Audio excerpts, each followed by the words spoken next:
Hello ghosties, we are back with another scam. This one involves PJ Jenkins, who lost $15,000 to a scammer named Alice. To give a little background on PJ, he is a 57-year-old retired police officer from Atlantic City. He even, for a short time, ran a security team at a casino.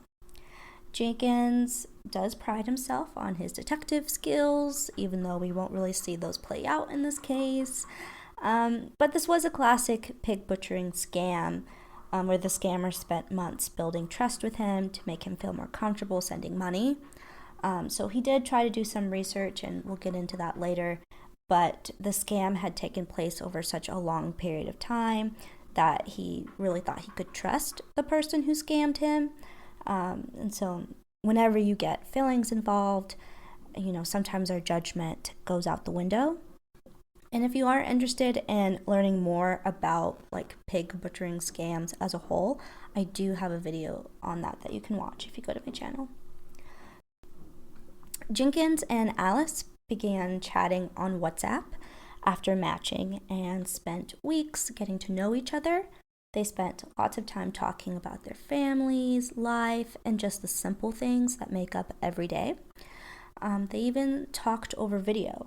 Like so much of what we know about dating scams usually surrounds the person not wanting to talk over video. There's usually always an excuse as to why the person can't video chat. So I'm sure the fact that this person was willing to video chat with him and, they looked like who they said they were, really added that added layer of trust that probably made Jenkins more susceptible to being scammed, just because usually like the red flags when it comes to dating scams or like dating in general on dating apps or online is that if the person doesn't want to video chat with you, there's probably something wrong, right?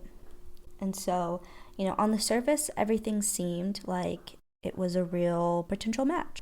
And at the 1 month mark, Alice mentioned investing in crypto.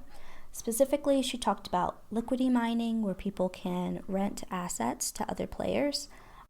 These assets could be land, NFTs, 3D models, different things that you can use inside of a virtual world. And she sweetened the explanation by explaining that profits on a low cost mining certificate could have huge returns for him. And in text messages, Alice explained it like this: mining is not buying and selling. Like a mine, the mountains are full of Ethereum, and then we mine, she said, referring to the Ethereum cryptocurrency. I think this is the safest because the funds are in their own hands, she added. And so a simple explanation of what mining is: it's when specialized computers go ahead and try and validate different blockchain transactions for a specific crypto coin, a specific coin, and in turn receive a mining reward for the computational efforts. And so from my understanding, it's just verifying that transactions are happening, and it's with people who actually do own like Bitcoin or Ethereum, and just making sure those are legit. And so the way that she's describing it, right, is this really passive, laid-back way to gain money, and it clearly sounds like a win-win situation with little effort or knowledge really needed to kind of get into this. And so obviously if you're someone who's not super familiar with like crypto, this could seem like a nice way to ease into it and get some great profits in the process. I can't talk today. I'm sorry. And so after a few more months of subtle persuasion, Alice was able to convince him to invest $4,000 in a coin called Tether through Coinbase.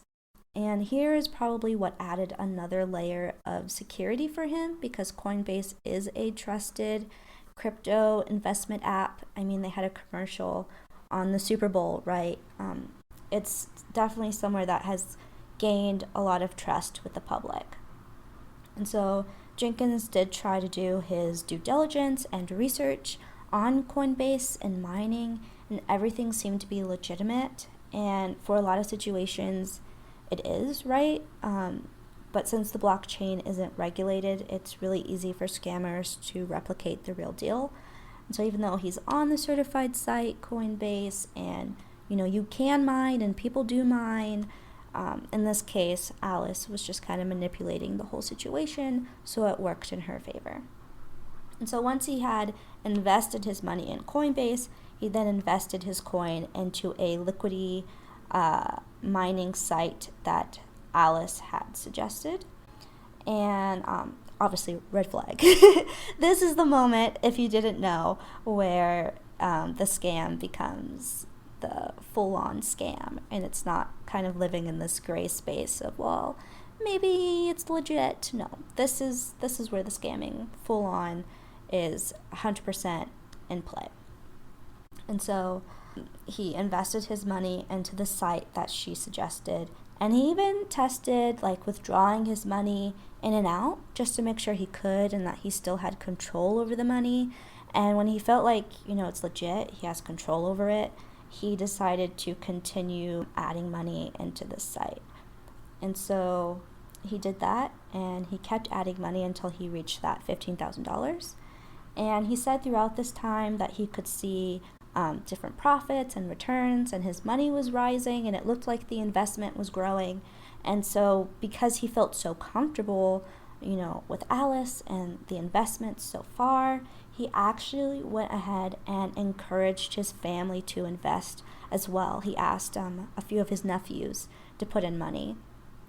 And so one day, one of his nephews called him and said that all of the money that was in this account had disappeared.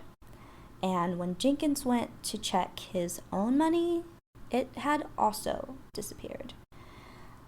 I can't even imagine investing and not having access to my own money, but then going ahead and inviting your family to invest, and then waking up one day to all of their money being gone and your money being gone, and you had pushed for them to make that investment. That would devastate me, so I can only imagine how he feels like living that. But obviously it's at this point where he realized he had fell victim to a pig butchering scam.